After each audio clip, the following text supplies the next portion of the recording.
did have a confrontations. The ones I did pop right open. The ones that Brad did took a few extra tries. We were alternating our stack. You know who's first. The second it got to a point where we realized that Meadows had a specialty for kicking indoors.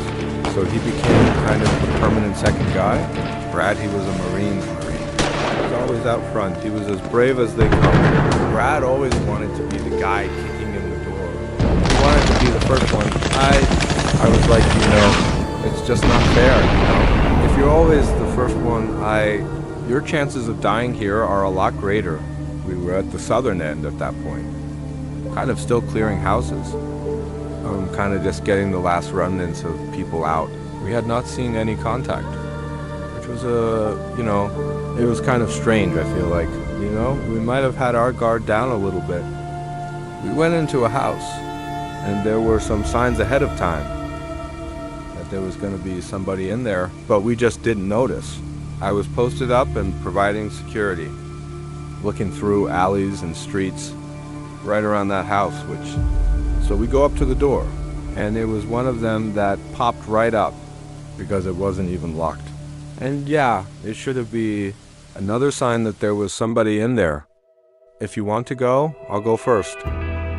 Brad's first like you always wanted to be. And I'm right behind him. He moves to go to this door. There was 3 guys, I think, in this room just waiting. Sitting there with a machine GU. And as soon as he came into that on the side, and they pulled the trigger.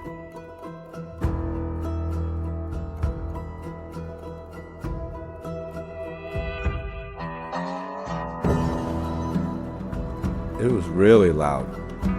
At least 20 rounds just right into him. And he just dropped, hit the floor. After the gunfire, you're checking what went where.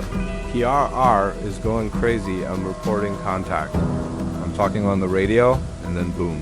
These guys jump out of this window in front of me. And I'm like, oh shit.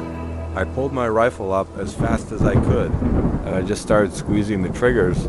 I could see, I hit them, but they didn't go down. I think he was dead before he hit the ground. He never moved and never made another sound.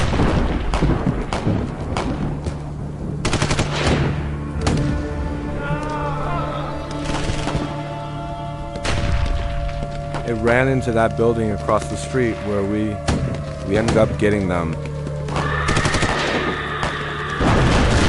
It decimated the house that they were eyeing and killed them. They yelled for Gorman up, and they went back in to grab their cloth. And they drug him out, checking his pulse. I can't find a pulse. I'm trying to listen to see if I can hear him breathe. I can't hear him breathe, trying to figure out why. There's not as much blood as there could be. And I look down and I can't find a pulse because my fingers are inside his wrist. And then I look at his face and his lips are turning blue. And at that point I knew he was dead. That runs through my head every single day of my life. I was kind of lost at that moment. I was very emotional. I was really emotional. I failed to do my job, and it was hard. It was hard to look at my worry's face after that, without feeling like I let him down. You didn't fail us. What at all? What at all? Not once, Ma. All at once. All right, brother. You didn't, we never thought that. I still don't want, never have. You always had our back, all right? It's never changed. Okay. Let's never change, bro. Got you, Ma.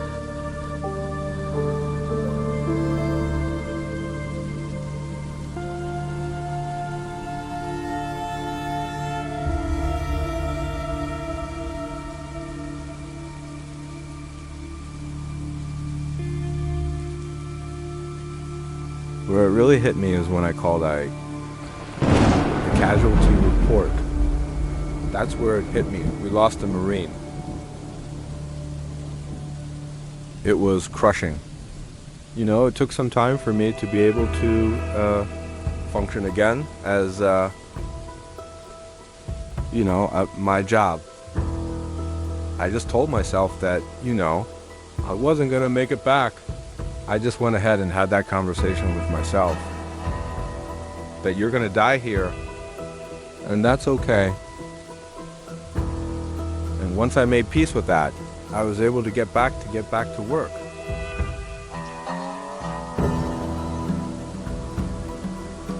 Well, actually kind of happened Thanksgiving Day here. And on the news, today in the streets of Aluza, we had so many people killed, and I just went, I wonder if that was Bradley. He'd gotten injured twice before. So when they called me, I saved that number. I get in the car to drive home, and it's on a real hilly road. So the signal was coming in and out, and that number pops up from the Camp Where You On, and he said, Miss Faircloth, where are you? And I said, why I'm driving.